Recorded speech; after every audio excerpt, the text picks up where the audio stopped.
साथियों, जैसा आप सभी को पता है कि कल जनपद जौनपुर के शास्त्री ब्रिज पर एक बड़ा ही विभत्स घटना घटा। इस घटना में आपको बता दें कि चाइनीज मांझे की चपेट में आए एक शिक्षक की दर्दनाक तरीके से जान चली गई। बताया जा रहा है कि लगभग 42-45 वर्षीय संदीप तिवारी, जो अपने बेटी को सेंट पैट्रिक स्कूल छोड़ने गए हुए थे और छोड़कर वापस आ रहे थे, और जैसे ही शास्त्री ब्रिज पर पहुंचते हैं वह पतंग की मांझे के चपेट में आ जाते हैं, जिससे कि दर्दनाक तरीके से उनका गला कट जाता है और उनकी मौके पर ही मौत हो जाती है। इस पूरे घटनाक्रम ने कहीं न कहीं एक बार फिर से चाइनीज मांझे को चर्चा में ला दिया है और तमाम तरीके की बातें अब होने लगी हैं, और कहीं न कहीं बड़ा सवालिया निशान प्रशासनिक व्यवस्थाओं पर भी खड़ा हो चुका है, क्योंकि प्रशासन के द्वारा लगातार यह दावा किया जाता है कि जनपद जौनपुर में चाइनीज मांझा पूरी तरीके से बैन है। लेकिन यहाँ पर समझने वाली बात ये है कि आखिर प्रशासन के द्वारा एक कैसा बैन लगाया गया है, एक ऐसा प्रतिबंध लगाया गया है कि फिर बैन के बावजूद, प्रतिबंध के बावजूद भी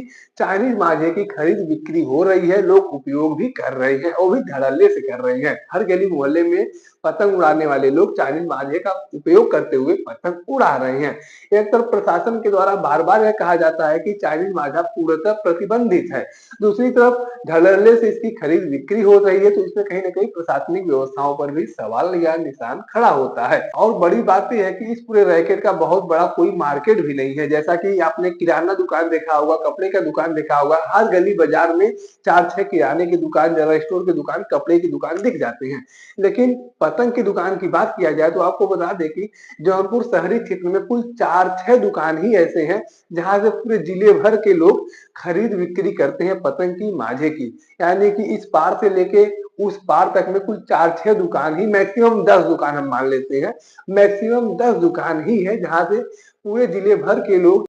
चाहे वह छोटे-छोटे दुकानदार हो, चाहे वह पतंग उड़ाने वाले लोग हो, उपयोगकर्ता हो, वह सभी लोग इसी 4-6, 8-10 दुकान से ही पतंग लेते हैं, मांझा लेते हैं, उड़ाते हैं या फिर खरीद बिक्री करते हैं। फिर भी जौनपुर प्रशासन इन 4-6 दुकानों पर अंकुश लगाने में नाकामयाब साबित हो रहा है। अगर क्या होता जब बड़े स्तर पर इसका खरीद बिक्री हो रहा होता, ढेर सारी दुकानें होती, जैसे किराना, जनरल स्टोर या कपड़े की दुकानें होती हैं, अगर इस तरीके की चीजें होती, तब आखिर प्रशासन के द्वारा किस तरीके से अंकुश लगाया जाता। जब ये 4-6 दुकानों पर अंकुश नहीं लगा पा रही है और हर साल इनके द्वारा दावा किया जाता है कि चाइनीज मांझा पूर्णतः प्रतिबंधित है, पूर्णतः बैन है, लेकिन हर साल इस तरीके की घटनाएं सामने आती है। यह कोई नई घटना नहीं है। इस तरीके की घटनाएं हर साल आती हैं और यह घटनाएं तब ज्यादा बढ़ जाती हैं जब मकर संक्रांति का समय आता है। मकर संक्रांति यानी कि खिचड़ी का पर्व आते ही पतंग उड़ाने वाले लोग धड़ल्ले से पतंग उड़ाते हैं और धड़ल्ले से चाइनीज मांझे का भी प्रयोग करते हैं। ऐसे में यह जो 3 महीने का सीजन होता है, दिसंबर, जनवरी और फरवरी, इन 3 महीने में इस तरीके की घटनाएं ज्यादा बढ़ जाती हैं। और अब कहीं न कहीं प्रशासनिक व्यवस्थाओं पर भी बड़ा सवालिया निशान खड़ा कर दिया है इस घटना ने, क्योंकि यह कोई आम घटना नहीं है, एक बड़ी घटना है। इस घटना में किसी के भाई, किसी के पिता, किसी के पति की मौत हो जाती है, जान चली जाती है, और प्रशासन की नज़र में बस ये एक आंकड़ा बनकर रह जाता है। यह घटना कहीं न कहीं प्रशासनिक व्यवस्थाओं की लापरवाही का भी नतीजा है।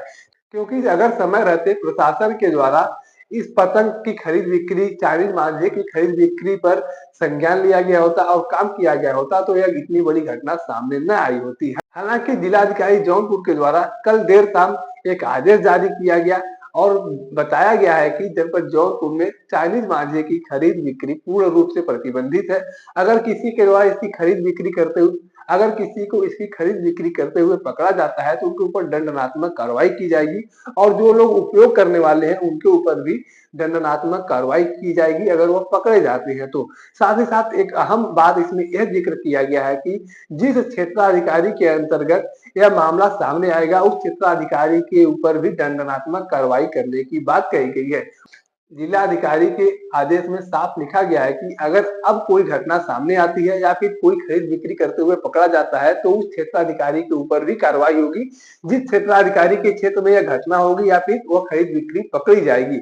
यानी कि अब कहीं न कहीं जिलाधिकारी के द्वारा बड़ा ही सख्त लहजा अपनाया गया है, और ऐसे में कहीं न कहीं अब उन क्षेत्राधिकारियों के ऊपर भी गाज गिरने का डर है, जिन लोगों के द्वारा पैसे लेकर और जिन लोगों के द्वारा पैसे लेकर इसकी खरीद बिक्री करने की इजाजत दे दिया जाता था, ऐसे में अब उन्हें भी डर रहेगा कि अगर हमारे क्षेत्र में कोई चीज पकड़ी जाती है तो हमारे ऊपर भी गाज गिरेगा, हमारे ऊपर भी कार्रवाई होगी। तो उस कार्रवाई के डर से भी अब इस पूरे मामले को लेकर अंकुश लगाने का प्रयास किया जाएगा उन क्षेत्राधिकारियों के द्वारा। बाकी इस पूरे प्रकरण को लेकर, इस पूरे मामले को लेकर आपके पास कोई जानकारी है, कोई राय है, तो आप कमेंट बॉक्स में लिख सकते हैं। अगर आप वीडियो को फेसबुक पर देख रहे हैं तो पेज को फॉलो करें, यूट्यूब पर देख रहे हैं तो चैनल को सब्सक्राइब करना ना भूलें। साथ ही साथ आप हमारे पेज को, हमारे चैनल को इंस्टाग्राम और ट्विटर पर भी फॉलो कर सकते हैं। धन्यवाद।